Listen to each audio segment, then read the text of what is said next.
As ruin या डेडन। स्मोदर का meaning होता है दम घोटना, यानी कि दम घोट के मारना, ठीक है, ऐसे टाइप ये होता है इसके स्मोदर का। तो स्टिफल का भी सेम मीनिंग यही होता है, तो इसका सिनोनिम हो जाएगा स्टिफल, ठीक है, दम घोटना, ऐसे दबाना, ठीक है, किसी चीज़ को। डिस्करेज का मीनिंग तो आपको पता ही है, डिस्करेज करना किसी को, कोई कार्य कर रहा है तो उसे बार बार मतलब ऐसा उसे करना, मतलब उसे डिमोटिवेट करना। रियून करना यानी कि इसका भी यही मीनिंग है, डेडन का मार देना, ठीक है। तो रियून मतलब उसे दबाना, रियून भी तबाह कर देना, एकदम बर्बाद कर देना। The antonym for the word recommendation, recommendation का अपोजिट बताना है। देखिए, किसी को रिकमेंड करना, ठीक है, तो कंडेमनेशन या फिर क्रिटिसिज्म या फिर रिवल्शन या फिर डिसअप्रूवल। तो देखिए, इसका करेक्ट जो इंटोनिम्स हो जाएगा वो हो जाएगा डिसअप्रूवल, डिसअप्रूव करना किसी को। रिकमेंड करना यानी कि उसे पसंद करना, डिसअप्रूव करना नापसंद, ठीक है। The word that can be best replace nourished, nourished मतलब पालन पोषण अच्छे से जो होता है ना, नॉरिश्ड उसको बोलते हैं। सेंट या फिर सपोर्टेड, सर्व्ड या गिफ्टेड। तो इसका सही जो हो जाएगा सिनोनिम वर्ड है सपोर्ट करना, किसी को सपोर्ट करके ही उसे नॉरिश्ड किया जाता है ना, ठीक है। स्किल्ड रीडिंग इज, कैसी होती है skilled reading? Deliberate, constructive, imaginative या प्रोग्रेसिव। तो कैसी होनी चाहिए? डिलीबरेट। स्किल्ड रीडिंग जो होती है वो डिलीबरेट होती है। A Hindi speaking teacher gets posted in primary school which is situated in a remote area of Rajasthan। देखिए, एक हिंदी बोलने वाले टीचर का कहाँ पे पोस्टिंग हो गई?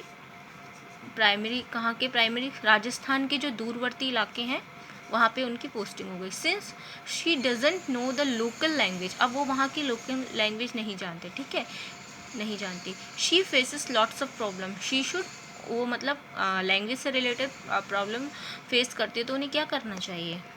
Focus on the text book as a source of standard Hindi, उन्हें हिंदी की जो अच्छी किताबें हैं उनका सहारा लेना चाहिए। Use the child's language as a source of teaching, जो बच्चों की लैंग्वेज है उनको समझना चाहिए, ठीक है, उसको टीचिंग का सोर्स की तरह मानना चाहिए। Encourage the community to learn standard Hindi, ठीक है, और जो कम्युनिटी है जो हिंदी लैंग्वेज नहीं जानती है उनको हिंदी सीखने के लिए एनकरेज करना चाहिए, ठीक है।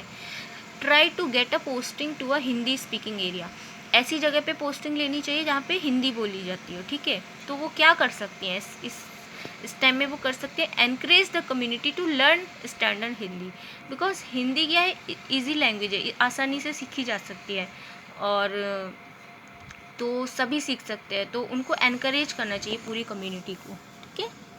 तो इसका आंसर हो जाएगा हमारा सी, स्टैंडर्ड हिंदी एनकरेज करना चाहिए कम्युनिटी को सीखने के लिए। Choose the correct spelling, dozen dozen dozen dozen, तो इसमें आपका ये वाला करेक्ट है, doesn't.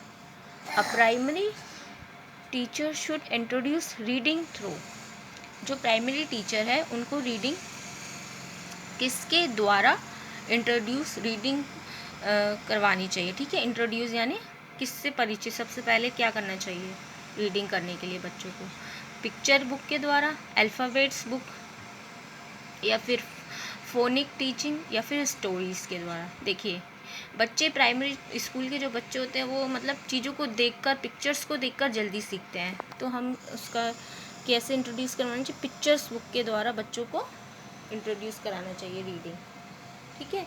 Scribbling is a stage of, scribbling मतलब क्या होता है कि कुछ लोग बहुत जल्दी लिखते हैं ना, एकदम घसीटा मार के लिखना, मतलब एक टाइप का बहुत जल्दी जल्दी लिखना है, तो ये किससे रिलेटेड हो?